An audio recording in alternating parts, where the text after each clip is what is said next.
laws of learning.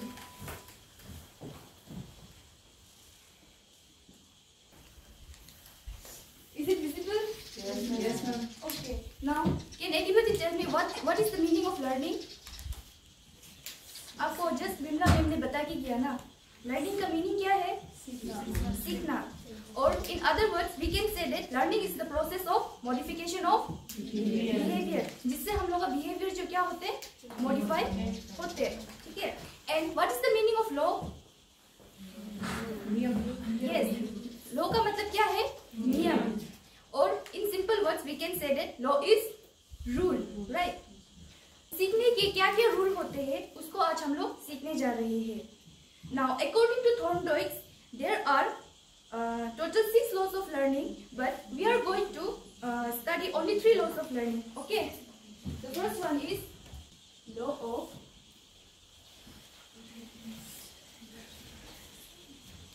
readiness, law of exercise, law of effect. And these 3 laws are the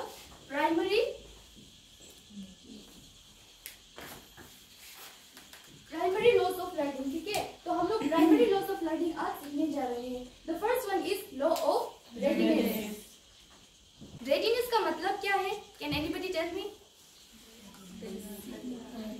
ready, तैयार. Readiness, तैयार होना. और in simple words we can say that readiness means preparation of action.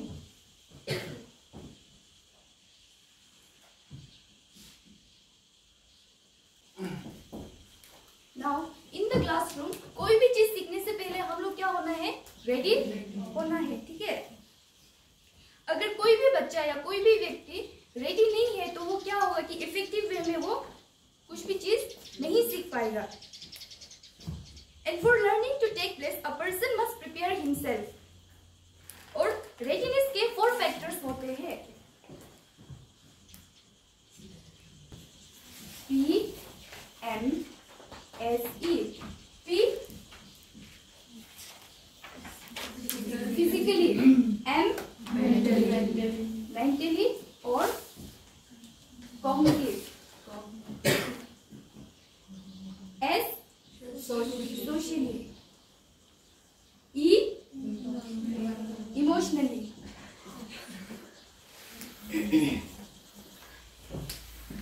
कोई भी चीज को सीखने के लिए एक बच्चा या कोई भी व्यक्ति पहले फिजिकली रेडी होना पड़ेगा. फिजिकल में जैसे कि कोई भी बच्चा अगर सीखे या तो फिर कोई भी बच्चा भूखा है तो वो अच्छे से नहीं सीख पाएगा.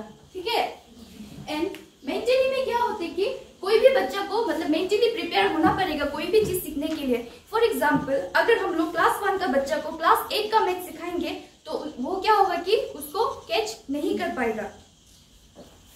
नाउ सोशली में क्या होती है कि कोई भी बच्चा आइसोलेटेड है या क्लासरूम में किसी से भी बात नहीं करते और टीचर भी उसको इग्नोर करते और सब बच्चा लोग उसको इग्नोर करते तो वो क्या होगा कि क्लास में मतलब सोशली मतलब वो क्या होगा कि स्टेबल नहीं होगा और वो अच्छे से लर्निंग नहीं कर पाएगा. एंड इमोशनली भी उसको क्या होना पड़ेगा? रेडी होना पड़ेगा. समझ में आया? ओके. कोई भी चीज को सीखने के लिए हम लोग के पास क्या होना चाहिए? डिजायर होना चाहिए. डिजायर मीन्स इच्छा. जब इच्छा होगा तब हम लोग क्या होगा? रेडी. क्या होगा? रेडी. जब रेडी होगा then it will become easy to learn and it will become easy to teach. Did you get my point? Okay, समझ में आया ना? Now the second point is law of exercise. Law of exercise is also known as law of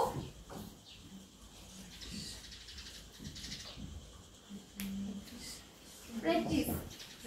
आप लोग ने ये term तो सुना होगा, practice makes a man perfect. Have you heard the term? इसका मतलब क्या है?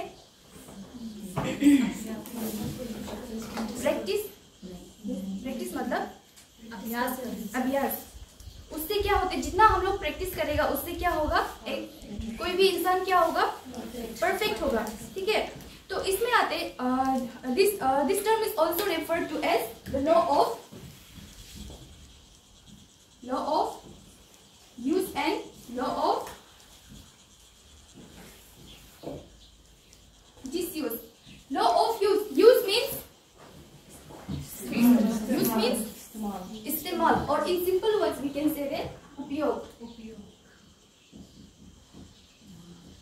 Disuse means नहीं करना. Okay. And in Hindi term we can say that अनुपयोग. एग्जाम में हिंदी में मत लिखना.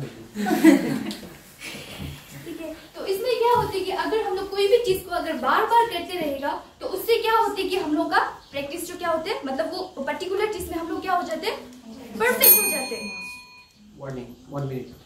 तो अगर हम लोग वही चीज को अगर हम लोग बीच में छोड़ देगा तो वो क्या हो जाएगा, हम लोग का मतलब भूल जाएगा हम लोग वो चीज को करना. लाइक थोड़ी देर पहले हमने शिवानी को पूछा था कि since she is from Hindi medium ना, तो हमने उसको पूछा था कि इम्प्रूव का मीनिंग क्या है हिंदी में, तो वो हमको गूगल करके बताया है, वो भूल गया हिंदी टर्म जो. तो इम्प्रूव का मतलब क्या है, सुधार है ना, तो वो मतलब भूल गया अभी. मतलब वो मतलब यहाँ पे आके वो जो हिंदी का यूज इतना नहीं करते, तो इसका वजह से क्या हो गया कि वो लॉ ऑफ डिसयूज में आ गया. Did you get my point? Yes ma'am. Law of effect में आएगा पॉजिटिव एंड नेगेटिव. पॉजिटिव को बोलते हैं हम लोग रिवर्स, नेगेटिव को बोलते हैं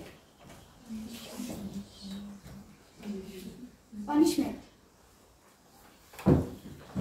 हम लोग कोई भी चीज अगर करेगा, द एक्शन, ठीक है, कोई भी चीज हम लोग करेगा विच गिव्स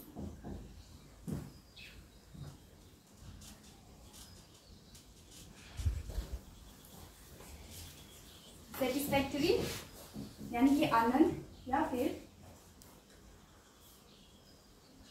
एंजॉयमेंट यानी कि फुर्तीलापन देगा, तो वो क्या होते कि वो मतलब वो एक्शन का जो रिपीट होने का चांसेस क्या हो जाते हैं, बढ़ जाते हैं.